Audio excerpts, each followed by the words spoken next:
No one noticed when Emily Johnson, daughter of millionaire Richard Johnson, began to cry. In the midst of an extravagant party, she was completely alone. Her own mother, Margaret Johnson, said it was just a phase. But one person saw everything: Hannah Smith.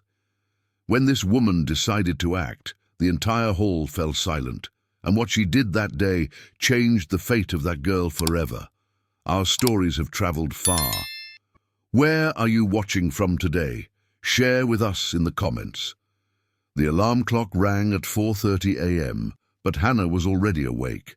Sitting on the edge of her narrow bed, she looked through the crack in the window where the dawn still dominated the streets of North New York. It wasn't the first time sleep escaped her before the hour. Worrying about her mother had the power to steal her rest, to make her heart race even in the silence of the house. Helen coughed in the next room, a dry cough that hurt just to hear. Hannah got up, slipped on her worn flip-flops, and walked to her mother's room. The door was ajar. Inside, the dim light from the lamp showed Helen curled up, under a thin blanket, her grey hair spread across the pillow. "Mom, are you okay?" Helen slowly opened her eyes and tried to smile, but the cough returned before she could respond. "I'm fine, my daughter. Just a nighttime annoyance. Nothing serious." Hannah sat on the edge of the bed and held her mother's hand. It was cold. "You need more medication. I'll see if I can buy some at the pharmacy after work." "Don't spend money on that, Hannah. We're already too tight." "Mom, please, your health isn't an expense, it's a priority." Helen squeezed her daughter's hand with the little strength she had. "You work so hard, girl, so much, and I'm just a burden here." "Don't say that. You raised me alone, gave me everything you could and more. Now it's my turn to take care of you." The silence that followed was heavy. Hannah knew her mother felt like a burden, but it had never been that way. It never would be. She returned to her room, changed clothes, and grabbed the old backpack where she kept her work uniform. Another day as a cleaner, another house full of luxury to clean, while her own mother had the basics. But Hannah didn't allow herself bitterness. Dignity had no price. Respect was not negotiable. At 5:40, she was already at the bus stop. The street was still empty, just a few workers like her waiting for transportation. The morning chill cut through her skin, but Hannah was used to it. New York didn't forgive in the winter months, and those who relied on public transport knew this well. The bus took more than 20 minutes. When it finally arrived, it was already packed. Hannah entered through the back door, squeezed between other tired passengers. No one spoke, just lost gazes, heads resting against the windows, people trying to gain a few more minutes of rest before starting the day. She looked through the dirty window and saw the city waking up. Bakeries opening their doors, delivery trucks unloading goods, street cleaners sweeping the sidewalks. The life of those who sustain the city before it truly wakes up. 1 hour and 15 minutes later, Hannah got off at Upper East Side. The difference was striking. Clean streets, wide sidewalks, luxury cars parked, houses that looked like palaces. She crossed the avenue and walked to the street where the Johnson family mansion stood. The gate was enormous, made of black iron, with golden details. Hannah pressed the doorbell and waited. A female voice answered through the intercom. "Who is it?" "I'm Hannah. I'm here to help with the event preparations." The gate opened with an automatic sound. Hannah entered and walked along the internal sidewalk to the main door. The house was imposing. 3 stories, huge windows, an immaculate garden, everything so perfect it looked like a magazine set. A woman in uniform opened the door. It was Linda, the housekeeper, in her 50s, hair tied in a tight bun, serious expression. "Are you new here?" "I am. I was called to help today." "Then come in. There's a lot of work and little time. Mrs. Margaret wants everything perfect for tonight's event." Hannah entered and followed Linda through the hallways. The house was even more impressive inside. Marble floors, crystal chandeliers, paintings on the walls that probably cost more than she earned in an entire year. You will start with the dining room. Then the kitchen needs a thorough cleaning, and in the afternoon, you have to organize the hall where the party will be. You can count. On me, I'll do everything right. Linda looked at her with an expression Hannah couldn't decipher. Maybe suspicion, maybe just exhaustion. Just don't touch the family's personal belongings. And if Mrs. Margaret appears, lower your head and only answer what she asks. Hannah felt a pang of irritation but didn't let it show. Understood. But inside, she thought differently. Lower her head? Never. She would give respect, but submission was another story. Linda left Hannah alone in the dining room. She looked around, placed her backpack on the floor, and began to work. Her hands moved with practice, but her mind wouldn't stop. She thought about her mother, the medications she needed to buy, the bills piling up, but she also thought about dignity, about not bending, about doing the job well without losing herself in the process. Because Hannah knew one thing: luxury does not define character, and respect cannot be bought with money. The Johnson mansion was silent that morning, but not empty. Hannah could feel the presence of people upstairs, muffled footsteps, doors closing, distant voices. A house like this was never truly quiet. There was always someone moving, planning, organizing. Hannah finished cleaning the dining room and headed to the kitchen. It was huge. Granite countertops, modern appliances, cabinets reaching the ceiling. Everything sparkled, but still, Linda had insisted on a thorough cleaning. As she wiped down the countertop, Hannah heard light footsteps coming down the stairs. She turned her head and saw a girl standing at the kitchen entrance. She was small, blonde, with voluminous curls cascading over her shoulders, and huge green eyes that seemed to observe everything with painful attention. The girl didn't say anything, just stood there watching. Hannah smiled. "Hi, you must be Emily, right?" The girl took a step back as if startled. "Sorry, I didn't mean to scare you. I'm Hannah. I'm here to help today." Emily remained silent but didn't leave. Her eyes wandered around the kitchen, then to Hannah's face, and down to her hands holding the cleaning cloth. Hannah returned to her work, but kept the tone light. "Have you had coffee yet? Morning coffee is the best part of the day, in my opinion." Nothing. Hannah didn't press further. She understood silence. She knew people needed space before opening up. She continued cleaning, allowing the girl to feel comfortable enough to stay or leave, but Emily didn't leave. She remained there, leaning against the doorframe, watching. After a few minutes, she finally spoke. Her voice was low, almost a whisper. "Do you like working here?" Hannah paused and looked at her attentively. "I like working, earning my money honestly. Whether it's here or somewhere else, it doesn't make much difference. What matters is doing it well." Emily seemed to process that slowly. "My mum said there's going to be a party today. Is that true?" "Yes, it's going to be beautiful, from what I've seen of the decorations." "I didn't want a party." The sentence came out so quickly it seemed to have escaped without permission. Emily's eyes widened as if she had said too much. Hannah dried her hands on her apron and stepped closer, but kept a respectful distance. "Why not?" Emily looked down. "Because I don't like parties. Your mum knows that." The girl shrugged, a small gesture that said a lot. "She thinks I need to learn to like them." Hannah felt a tightness in her chest. She recognized that kind of situation. Adults deciding what was best without asking how the child truly felt. "Emily, can I ask you a question?" The girl looked up, curious. "What scares you about parties?" Emily bit her lip. "People, they stare, waiting for me to do something, and I never know what to do." What if you didn't do anything? What if you just stayed being yourself?" "My mom gets mad. She says I have to talk." Hannah took a deep breath. She knew she shouldn't interfere, but something inside her couldn't stay silent. "Look, I don't know your family, but I'll tell you something I've learned in life.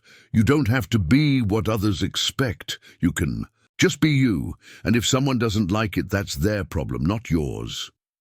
Emily remained silent, but her eyes sparkled. It seemed like no one had ever told her that before. Before she could respond, a voice echoed from upstairs. "Emily, where are you?" The girl stiffened immediately. "It's my mom." "Go on, we can talk more later if you want." Emily nodded and ran off. Her footsteps faded up the stairs. Hannah returned to her work, but her chest still felt tight. There was something wrong in that house. Luxury, comfort, everything money could buy. But the girl was alone, completely alone. Later, while organizing the hall where the party would be, Hannah saw Margaret for the first time. She descended the stairs as if she were on a runway, wearing an immaculate white dress, high heels, perfectly styled hair, beautiful without a doubt.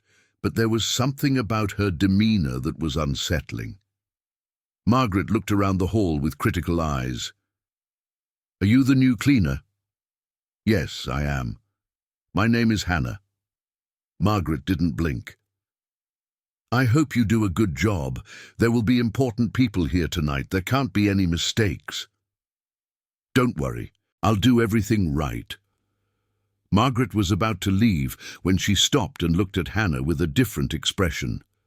Calculating. "Did you talk to my daughter today?" Hannah hesitated for a second. "Yes, I did. She came into the kitchen." "And what did she say?" "Nothing much. We just chatted a little." Margaret crossed her arms. "Emily is a difficult girl, very closed off. I'm trying to help her open up, but she resists. Tonight will be good for her. There will be other kids. She'll need to interact." Hannah bit her tongue. She wanted to say that maybe Emily didn't need parties, but someone who truly listened to her, but she knew it wasn't the right moment. "I understand." Margaret left without saying anything more.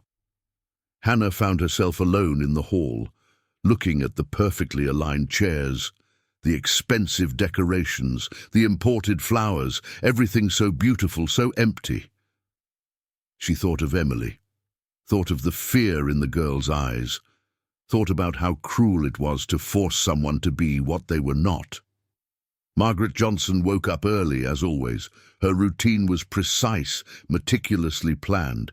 Wake up at 6, have a light coffee, review the day's agenda, ensure everything was in place. Today was especially important. Emily's party had to be perfect. She looked at her reflection in the bathroom mirror while applying cream to her face. 42 years old and no deep wrinkles. Hair always impeccable, nails done, body in shape. Margaret took care of herself with the same dedication she applied to her social image, because in the world she lived in, appearance was everything. She went down to the dining room and found Richard already seated, fiddling with his phone while having coffee. He barely looked up when she entered. "Good morning." "Good morning." That was the pattern. Short, objective conversations. They operated like partners in a successful business. There was no... Margaret was aware of the arguments, but there was also a lack of intimacy. Emily served her coffee and sat at the edge of the table. "Are you going to make it on time today? The party starts at 7. Richard sighed. "I'll try. I have a meeting until 5, but I promise I'll do my best." "It's your daughter's party." "I know, Margaret, I know." She didn't press further. She was already used to his absences. Richard was a businessman. He always had been. When they got married, she knew that. But back then, she thought it would be different once they had kids, that he would slow down and be more present. That didn't happen. Emily was 10 years old and barely knew her father. He loved her. Margaret had no doubt about that. But love without presence was almost nothing. She finished her coffee and went up to her daughter's bedroom. She knocked on the door before entering. Emily was sitting on the bed, drawing in a notebook. "Good morning, sweetheart." Emily looked up but didn't smile. "Good morning, Mom." Margaret sat on the edge of the bed and tried to peek at the drawing, but Emily quickly closed the notebook. "What were you drawing?" "Nothing important." Margaret took a deep breath. Conversations with Emily were always like this, short, evasive, filled with uncomfortable silences. "Today is a special day, you know. Your party is going to be beautiful. There's even a personalized dessert table." Emily didn't respond. "Aren't you excited?" "Not really." Margaret felt frustration rising. Why was it so difficult? Why couldn't Emily be like other kids, cheerful, outgoing, sociable? "Emily, I know you're shy, but shyness isn't an excuse not to try. You need to learn to interact with people. The world won't wait for you." "I know, Mom." "Then why don't you try? Why do you always stay in that corner drawing by yourself?" Emily lowered her head. "Because I like being alone." "But that's not healthy. Kids need to play, talk, make friends." "I don't have friends." Margaret felt a tightness in her chest but hid it. "You don't have friends because you don't try. If you put in more effort, it would be different." Emily didn't respond. She just sat there, looking at her hands. Margaret stood up. "The party is at 7. I want you ready by 6:30. We'll take pictures before the guests arrive." "Okay." Margaret left the room and closed the door behind her. In the hallway, she leaned against the wall and took a deep breath. She was doing the right thing. She was sure of it. Emily needed to come out of her shell, face the world, learn to defend herself. The problem was that she resisted. She always resisted. But Margaret wasn't going to give up. She was the mother. She knew what was best for her daughter. Later, while supervising the party preparations, Margaret saw Hannah organizing the chairs in the hall. There was something about that woman that bothered her. It wasn't that the work was being done well. It was something else. The posture, the way she looked directly into people's eyes without flinching, the lack of submission. Margaret didn't like staff who felt equal. She preferred those who knew their place, who didn't question, who accepted orders without hesitation. Hannah didn't seem to be that type. She approached. "Is everything all right?" Hannah looked up and smiled, a polite but firm smile. "Yes, I'm just arranging the final details." "Great! Remember, everything needs to run perfectly tonight. You can count on me." Margaret was about to leave when she stopped. "Did you talk to my daughter again?" Hannah hesitated. "I did. She came by earlier." "And what did she say?" "Nothing much. She just asked about the party." Margaret narrowed her eyes. "Hannah, I don't know how things work in the homes where you've worked, but here I prefer the staff not to be chatting with my daughter. Emily is too sensitive and ends up getting attached to the wrong people." Hannah was quiet for a moment. Margaret saw her jaw tighten, as if she were holding back words. "Understood. Good. Continue with your work." Margaret left the hall satisfied. She had made the boundaries clear. Now she just had to wait for them to be respected. Because Margaret Johnson was used to controlling everything, her home, her image, her daughter. And when someone threatened that control, even subtly, she felt the ground shake, and she didn't like it. Not one bit. Richard Johnson parked the car in the garage at 6:15 p.m. He was late, as always. The meeting had run long, as always. He glanced at the clock on the dashboard and sighed. He had promised Margaret he would be home early. He had promised himself he would make an effort, but work always won. He grabbed his briefcase and got out of the car. The mansion was lit up, ready for the party. Richard entered through the side door and went straight to the bedroom. He needed to shower, change clothes, and look presentable. He couldn't show up at the party looking tired, even if he was exhausted. Margaret was already ready when he entered the bedroom. She wore a long evening gown, her hair down, flawless makeup. "You're late. I know, I'm sorry, the meeting wouldn't end." Margaret crossed her arms. "Richard, today was important. You promised. I'm here, aren't I? I'll take a quick shower and come down." She didn't respond. She just turned and left the bedroom. Richard was left alone, looking at his reflection in the mirror. 47 years old, hair starting to grey, deep, dark circles. He looked older than he was. When work consumed him and when it was an escape, he didn't know anymore. He took a quick shower, put on the suit reserved for the evening, and went downstairs. The house was already full of people, adults chatting, kids running around, background music, everything carefully planned by Margaret.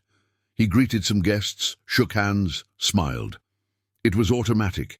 Years of social events had turned that into second nature, but where was Emily?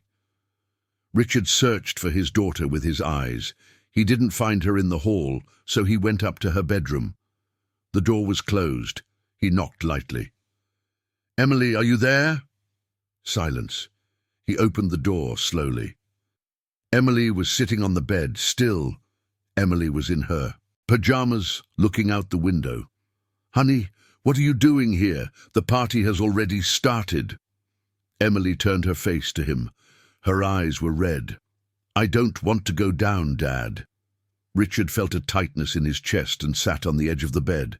"Why not?" "Because I don't like parties." "But it's your party. People came to see you." Emily shook her head. "They came because Mom invited them. No one cares about me." Richard didn't know what to say. He wanted to disagree, to say it wasn't true, but looking into his daughter's eyes, he realized she truly believed that. "Emily, you know your mom just wants what's best for you, right?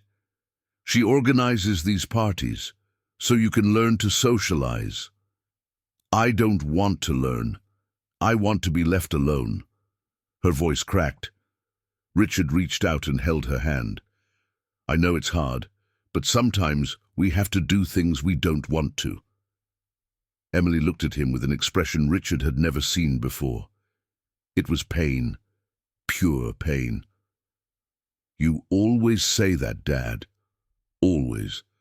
But you never ask me how I really feel." Richard was silent. His daughter's words hit home. She was right. He never asked. Before he could respond, Margaret appeared at the door. "Emily, what are you still doing here? The guests have arrived." Emily shrank back. Margaret entered the room, visibly irritated. "You promised you would come down. Promises are important, Emily." "I didn't promise. You made me." The girl's tone was low, but there was a firmness that even surprised Richard. Margaret took a deep breath, trying to stay calm. "Emily, you're going down now. Get dressed and show up at your own party. I won't accept this behavior." "Why?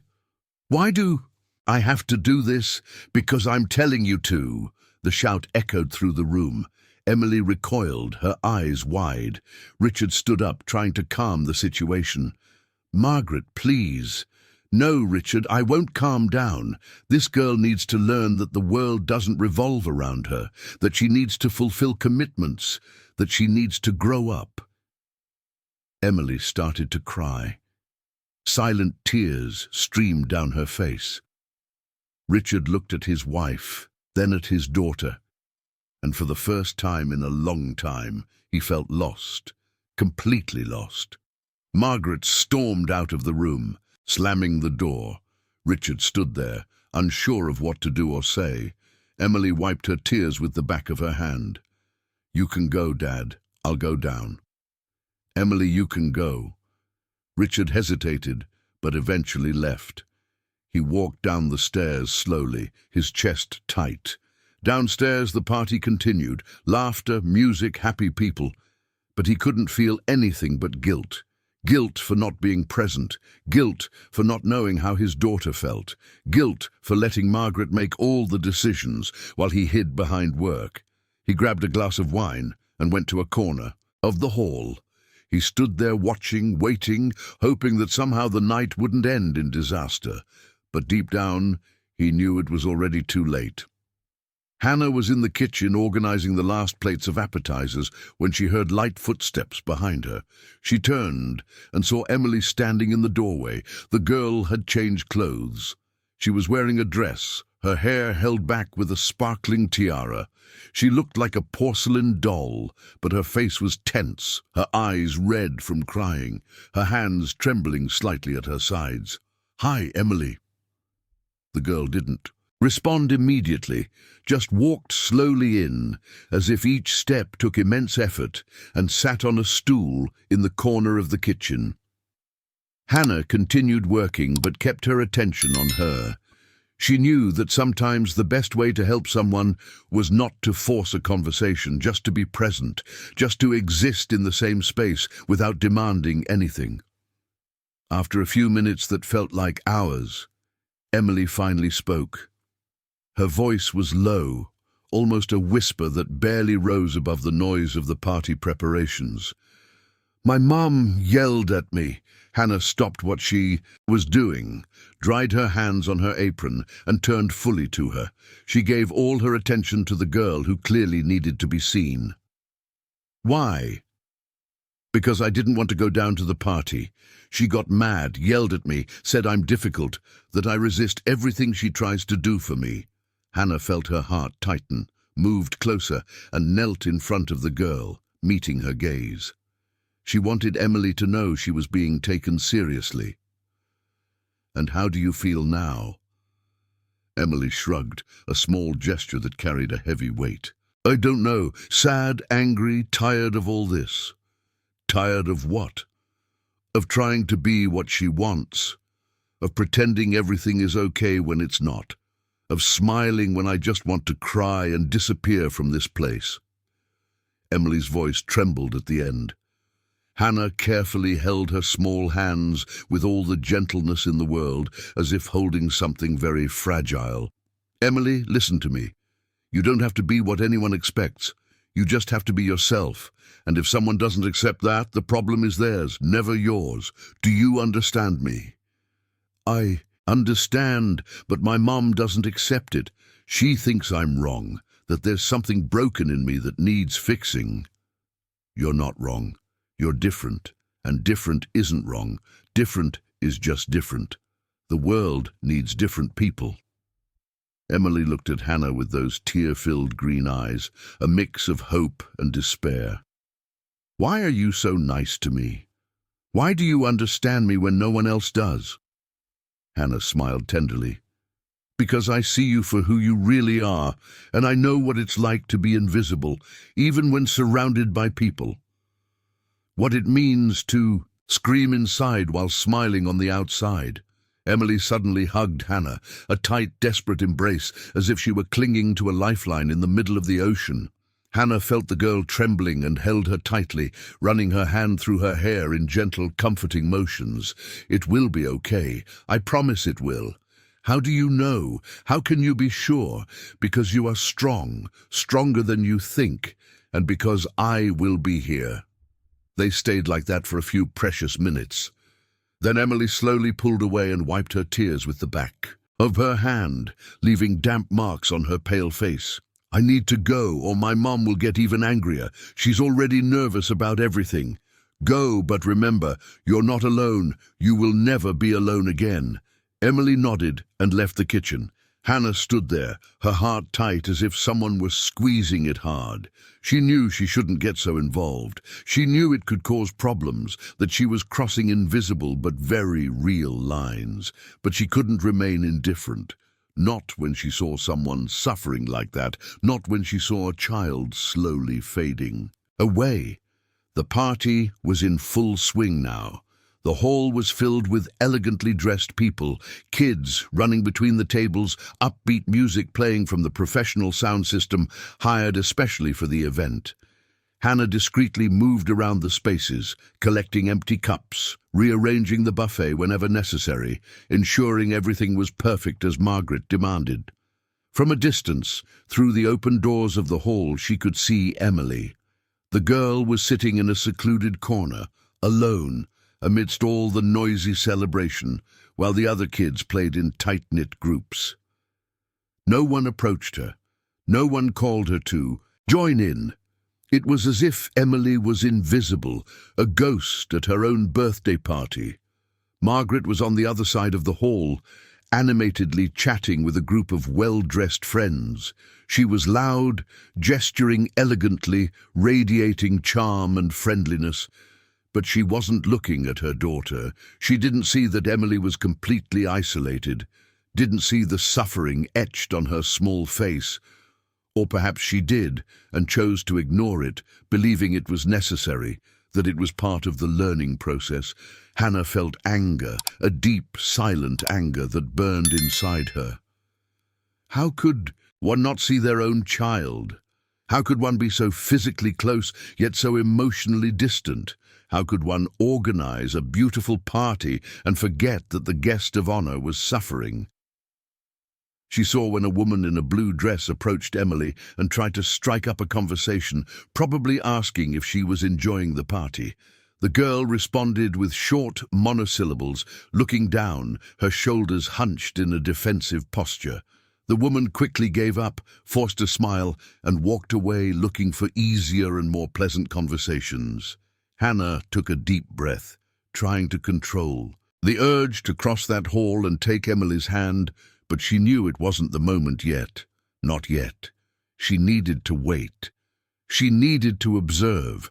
But every second that passed made it harder to stay still, harder to accept that absurd situation. The party continued at a fast pace.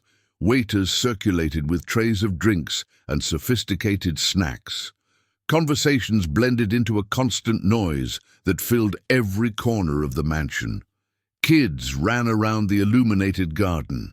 Some played on the giant inflatable setup, especially for the event. Everything seemed perfect to an outside observer. An impeccable celebration, worthy of the pages of a society magazine.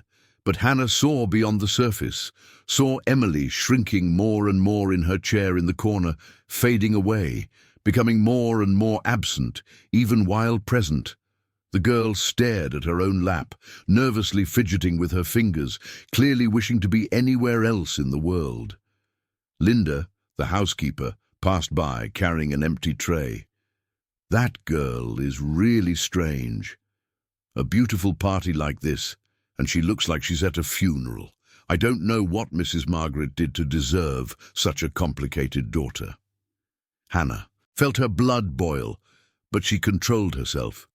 She wasn't going to argue. She wasn't going to waste energy on someone who didn't understand anything. Everyone is different. There's nothing wrong with her. Linda huffed and walked away, shaking her head, clearly disagreeing but uninterested in continuing the conversation. Hannah turned her attention back to the hall. Margaret had stepped onto the small stage set up for speeches, took the microphone, and tapped it lightly to get everyone's attention. The conversations gradually quieted until everyone was looking at her. Good evening, everyone. I want to thank each one of you immensely for being here today. It is a great joy to celebrate my beloved daughter Emily's 10th birthday with such special people. Polite applause echoed through the hall. Margaret smiled radiantly, completely at ease under the spotlight. Emily is a special girl, sensitive, intelligent, observant, and I, as her mother, make it a point to provide her with all the opportunities to grow strong and prepared for the world. Parties like this are important because they teach socialization, coexistence, and maturity. Hannah looked at Emily. The girl had lowered her head even more, clearly uncomfortable with the attention. Her hands were gripping the hem of her dress tightly. So I want to ask for a round of applause for the birthday girl. Emily, my love, stand up so everyone can see you. The whole hall applauded and turned their eyes to the girl in the corner. Emily slowly stood up, her face red, her eyes fixed on the floor, waved shyly, and sat down again as soon as the applause ceased.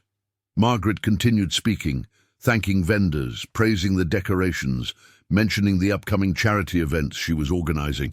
Hannah stopped listening. Her attention was completely focused on Emily, who now had tears shimmering in her eyes. The situation was becoming unbearable. After the speech, Margaret stepped down from the stage and was greeted by several people praising the party and her efforts. Emily smiled, thanked everyone, accepted the compliments naturally, but she didn't go to Hannah, didn't check how the girl was feeling, didn't notice the obvious suffering etched on her small face. Richard was also in the hall talking with other men near the bar. They were discussing business, politics, investments. He held a glass of whiskey and laughed at some joke that Hannah couldn't hear from that distance. He also didn't look at his daughter, didn't see her. How was it possible that both parents were in the same room and didn't see that their daughter was falling apart inside? Hannah finished picking up some glasses and took them to the kitchen. She placed everything in the sink and leaned her hands on the edge of the counter, taking a deep breath. She needed to calm down, needed to keep her composure, couldn't explode, couldn't make a scene. It wasn't her place. It wasn't her role. But every fiber of her being screamed that this was wrong. Deeply wrong. She returned to the hall a few minutes later. The party had reached the cake moment. A team of waiters brought out a huge three-tiered cake decorated with fondant flowers and golden details. It was an edible work of art. It must have cost a fortune. They placed the cake on the main table and lit the candles. Someone turned off the lights, the background music stopped, and everyone began to sing Happy Birthday. Off-key voices mixed together, some cheerful, others merely polite, fulfilling social protocol. Emily stood in front of the cake, her face illuminated by the candlelight. Hannah could see from where she was. The girl wasn't smiling. She just stared at the flames as if she were hypnotized or completely absent from that moment. When the music ended, everyone applauded and shouted, "Hooray!" Emily blew out the candles all at once. More applause, more shouts of celebration. But Hannah saw what no one else saw. She saw a tear roll down Emily's face as she blew out the candles. She saw her hand trembling as she held the knife to cut the cake. She saw the forced smile she put on when Margaret pulled her for photos. And in that moment, Hannah made a decision. She wouldn't stand by anymore, wouldn't just observe. It didn't matter the consequences. It didn't matter if she would lose her job. It didn't matter if Margaret would yell at her or kick her out of the house. Emily needed help. She needed someone who had the courage to do what was right, even if it was difficult, even if it went against all established social rules. And Hannah was going to be that person because dignity is not negotiable, justice does not wait, and a suffering child cannot be ignored. No matter how beautiful the party around her is. Hannah took a deep breath, adjusted her apron, and prepared herself. She waited for the right moment. She observed, planned, and when the opportunity arose, she would act. After the cake, the party entered a more relaxed phase. The kids returned to playing. The adults spread out in small groups chatting. The background music returned.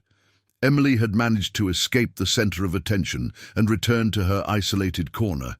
She was sitting in the same chair as before, watching everything with that distant look of someone who is present in body but absent in soul. Hannah moved around the hall, but her eyes always returned to the girl. She saw how Emily shrank her shoulders every time someone passed by. She saw how she nervously bit her lower lip. She saw how her hands wouldn't stay still, fiddling with the hem of her dress, adjusting the tiara in her hair, rubbing her arms as if she felt cold, even with the mild weather. On the other side of the hall, a group of 5 girls the same age as Emily were playing excitedly. They laughed loudly, ran around, having fun. One of them looked at Emily and said something to the others. They all looked in the birthday girl's direction. One shrugged, another rolled her eyes, and then they returned to playing among themselves, clearly showing no interest in including Emily in their group. The girls saw everything. Hannah noticed how Emily lowered her head even more, how her shoulders slumped further, how she became even smaller in that chair. Then something happened that made Hannah's heart ache painfully. A girl with dark hair approached Emily. She had a smile on her face. She seemed friendly. Hannah felt a flicker of hope. Maybe someone would finally try to connect with the birthday girl for real. "Hi, Emily. Your party is so beautiful." Emily looked up, surprised. A small smile tried to form on her lips. "Thank you. You're going to open the presents now. I wanted to see what you got." "I think later." The girl stood still for a moment, shifting her weight from one foot to the other. "Don't you want to play with us? We're playing tag over there in the backyard." Emily hesitated. Hannah saw the internal struggle on the girl's face, the desire to accept, to try to connect, battling against the paralyzing fear of not being able to, of being rejected, of doing something wrong. I don't know if—" Before Emily could finish, another blonde girl called from the backyard door, "Sarah, hurry up, you're next to tag." Sarah looked back then at Emily again. "So, are you coming or not?" Emily opened her mouth, but no sound came out. Her eyes widened like a cornered animal. Hannah saw her hands trembling. "Forget it then." And Sarah ran off, returning to the group of girls waiting for her. Hannah heard one of them ask, "So, is she coming?" And Sarah replied, "No, she's really weird." The words reached Emily. Hannah saw when they did because she witnessed the exact moment something broke inside the girl. Emily squeezed her eyes shut, tears finally escaping and flowing freely down her face. She got up, turned her back to the hall, and walked to the window facing the glass, trying to hide that she was crying. Hannah dropped the tray she was holding onto a side table. She didn't think, didn't plan, she just acted. She crossed the hall with firm steps and went straight to Emily. When she got close, she gently placed her hand on the girl's shoulder. "Emily." The girl turned around. Her face was wet with tears, her eyes red and swollen. She looked at Hannah with an expression of pain so deep it was almost physical. "I can't take it anymore. I can't take it." Her voice came out broken, desperate. Hannah felt her chest tighten so much that she could barely breathe. "I know, dear, I know. Why doesn't anyone want me here? Why doesn't anyone like me? Not even at my own party am I good for anything. That's not true. You matter, you are important, and many people care about you. Who? Who cares? My mum doesn't even look at me. My dad is talking about business. The girls think I'm weird. Everyone thinks so. I am weird. I am wrong." Hannah crouched in front of Emily, holding her shoulders firmly but gently. "You are not wrong. You never were. The world is wrong when it can't see how special you are." Emily shook her head, crying even more. "I just want to disappear. I want this party to end. I don't want to be here." It was at that moment that Hannah made her final decision. She looked around the crowded hall, at the lively conversations, at Margaret laughing with her friends, at Richard still caught up in business discussions. She looked at all of that and decided enough was enough. Enough of accepting, enough of staying silent, enough of letting a child suffer while everyone pretends everything is fine. She wiped the tears from Emily's face with her fingers, with all the care in the world. "You're not going to disappear, and you're not going to be alone. Not today, not ever again." "What are you going to do?" Hannah smiled, a determined, brave smile. "I'm going to do what should have been done from the start. I'm going to make you feel truly seen." She stood up and extended her hand to Emily. "Do you trust me?" Emily looked at the outstretched hand, then at Hannah's face, and something changed in her eyes. A spark of hope emerged amid all the pain. "I trust you." And she placed her small hand in Hannah's. Hannah held Emily's hand firmly and began to walk toward the center of the hall. She felt her heart pounding in her chest. Her hands slightly sweaty, but her determination was greater than any fear. Emily walked beside her, still confused about what was happening, but trusting, allowing herself to be guided. When they reached the center, where there was a more open space between the tables, Hannah stopped, looked around. The conversations continued. No one was paying attention to them. No one noticed what was about to happen. She took a deep breath, gathering all the courage she had inside her. And then, with a clear and firm voice that cut through the air like a sharp blade, Hannah called out, "Emily, come here, dear." She opened her arms in a welcoming, inviting gesture, full of genuine love. The sound of her voice made several heads turn, and the conversations began to fade. The background music continued, but people were paying attention now. Some frowned in confusion, others seemed curious. Margaret, on the other side of the hall, stopped mid-sentence and looked in their direction with a shocked expression. "Let's play something very simple, something that doesn't need complicated rules, just us being together. Is that okay?" Emily looked at Hannah, then at all the people who were now looking at them. Panic began to rise on the girl's face, but Hannah squeezed her hand and whispered softly, just for her to hear.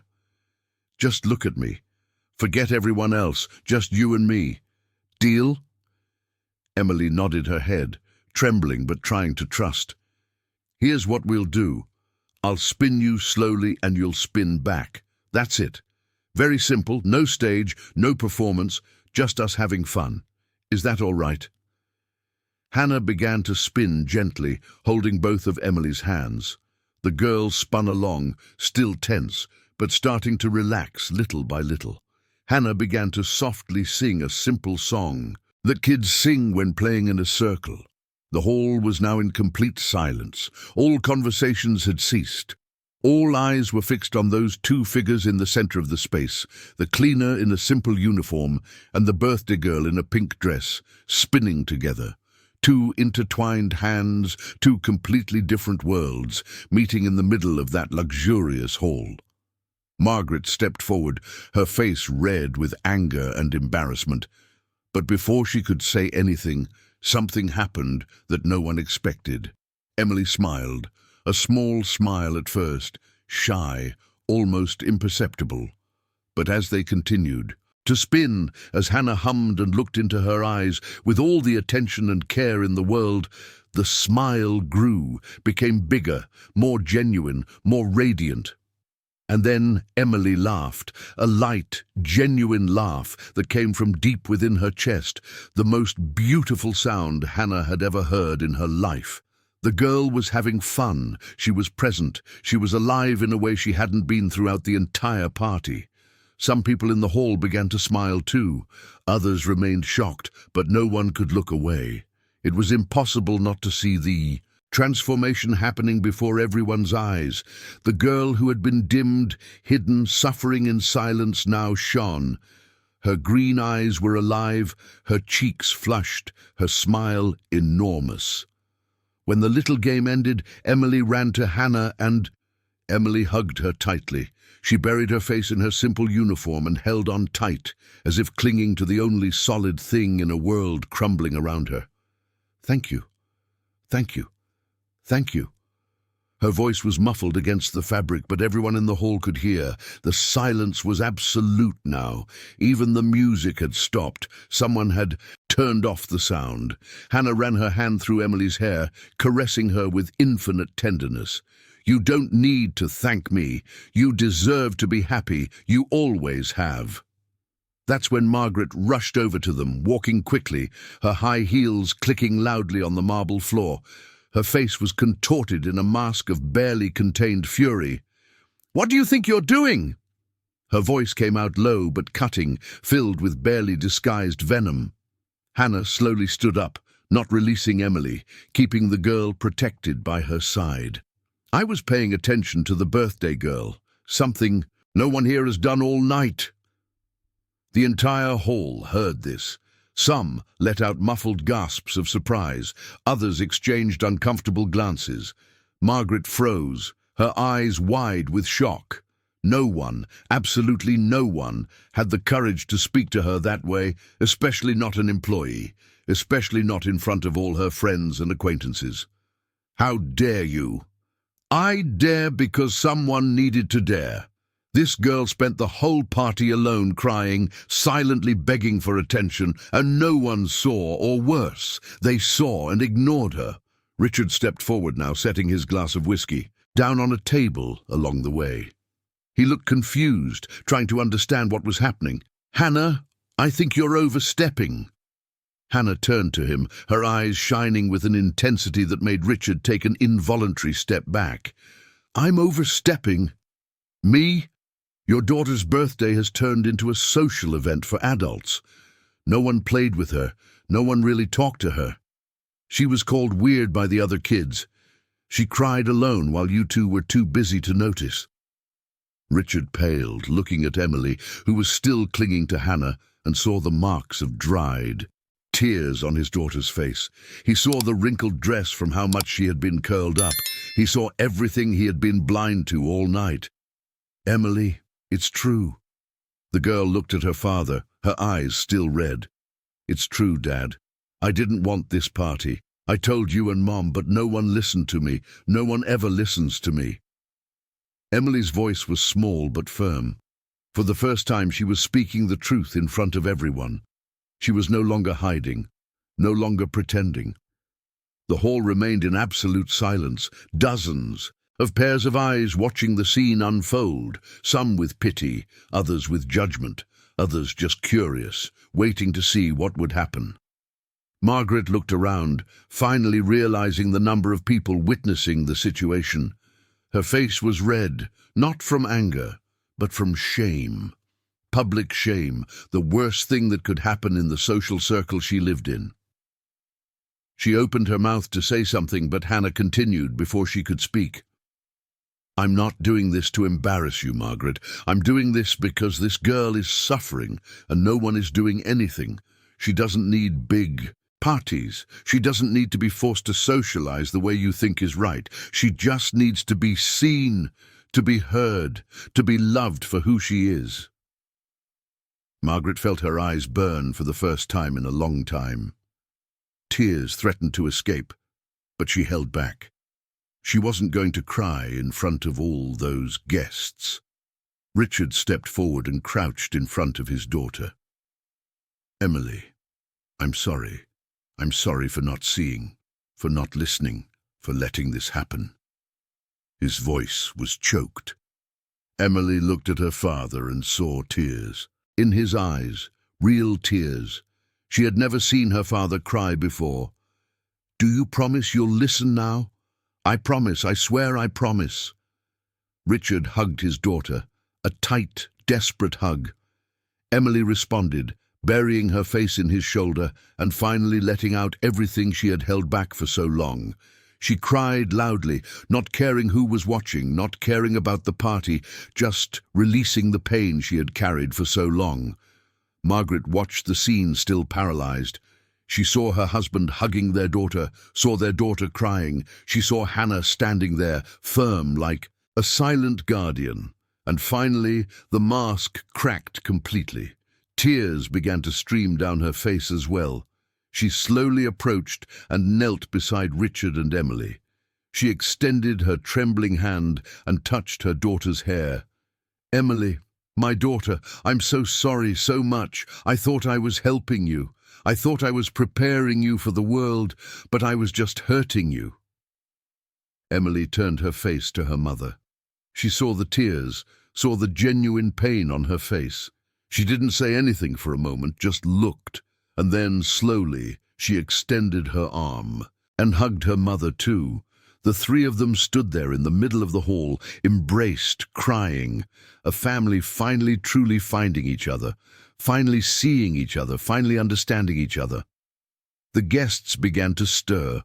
Some discreetly left, realizing that this was a private moment they shouldn't witness. Others stayed, but turned their conversations to other topics, giving space to the family. For all intents and purposes, the party had ended. Hannah took a step back, preparing to leave as well, but Emily lifted her head and reached out her hand to her. "Please don't go."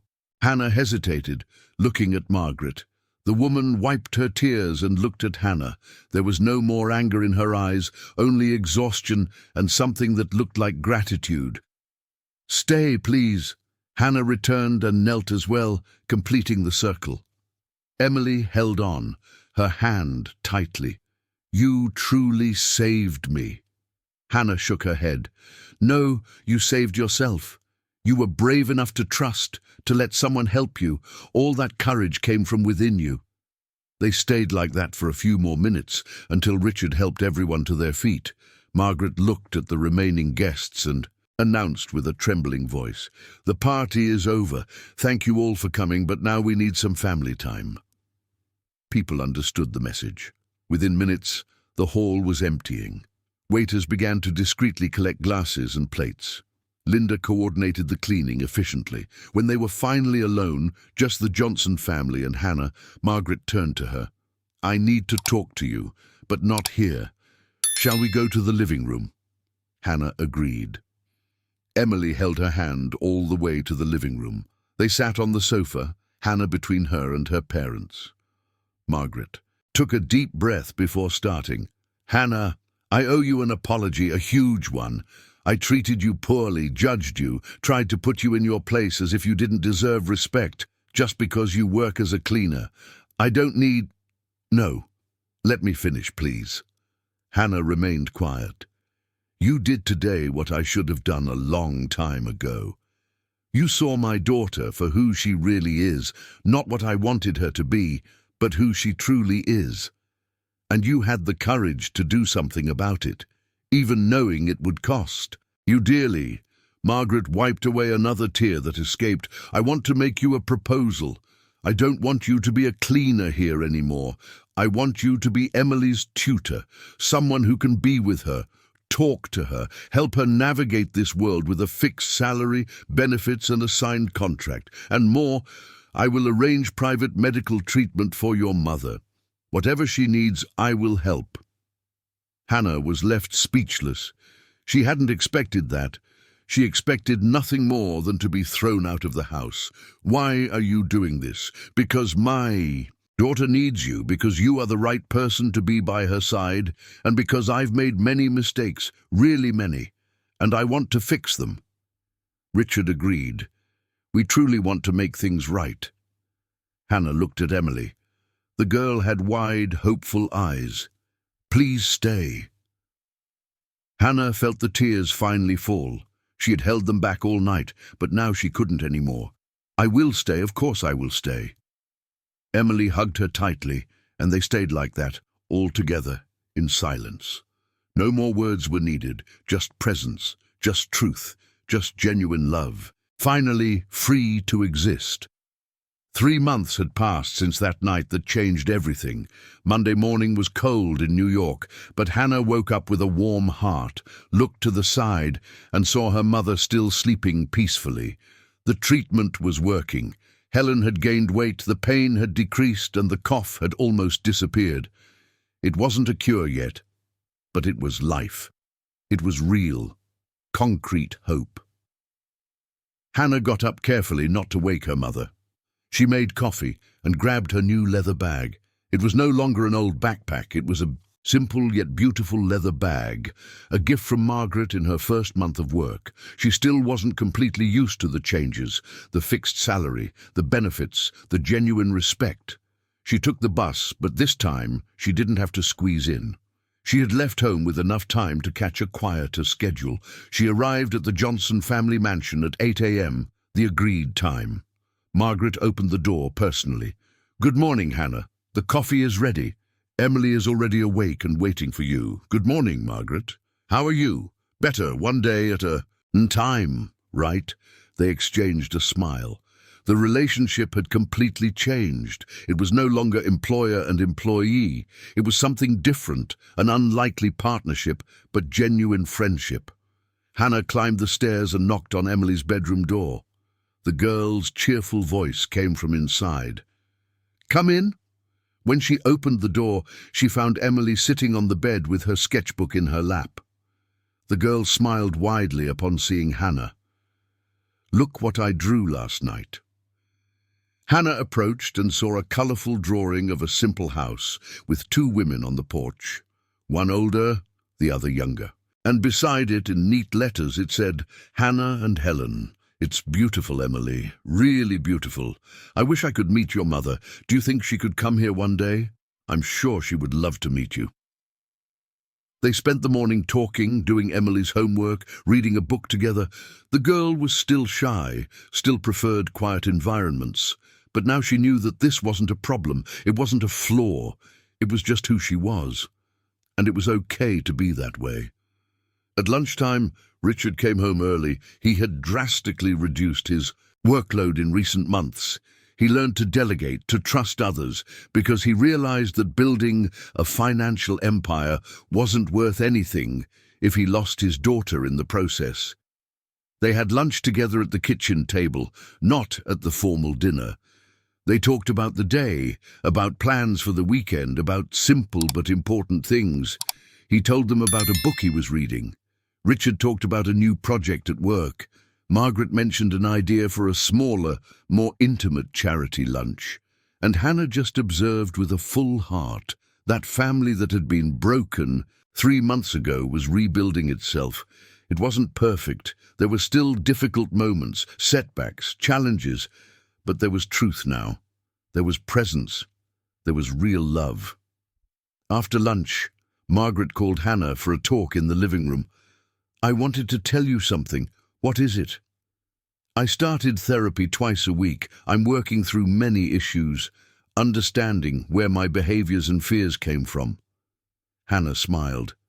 That's great, Margaret, really. And Richard is doing it too. We realized it wasn't just Emily who needed help. It was all of us, the whole family. Recognizing that is already half the battle. Margaret held Hannah's hand. Thank you for everything, for having the courage when no one else did, for caring about a girl who wasn't even your responsibility, for doing the right thing, even knowing it could cost you everything. I just did what my mother taught me. Dignity isn't for sale, respect isn't negotiable. And when you see someone suffering, you always act. The two sat in comfortable silence for a moment. Then Margaret spoke again.